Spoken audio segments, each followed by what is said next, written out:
18 мая 2018 года Главным следственным управлением Госкомитета национальной безопасности в рамках возбужденного уголовного дела Генеральной прокуратуры Кыргызской Республики предъявлено обвинение по статье 303, часть 1 «Коррупция» Уголовного кодекса Кыргызской Республики бывшему мэру города Бишкек Кубанычбеку Кулматову.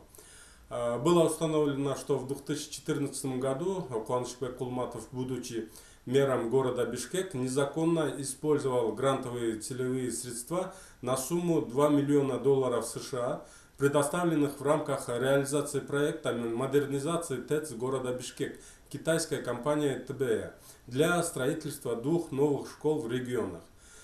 Перенаправил указанные денежные средства от ведения правительства Кыргызской Республики в ведение мэрии города Бишкек под предлогом необходимости строительства школы в жилмассиве Калысорда.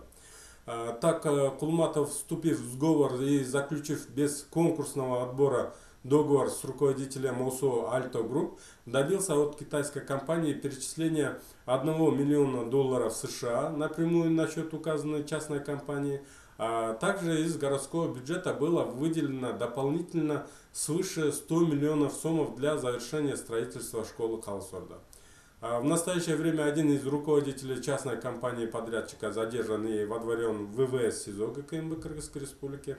По местам жительства обвиняемого Кулматова, должностных лиц мэрии города Бишкек и руководителя аффилированной с ним частной компании проведены санкционированные обыски, ведется следствие.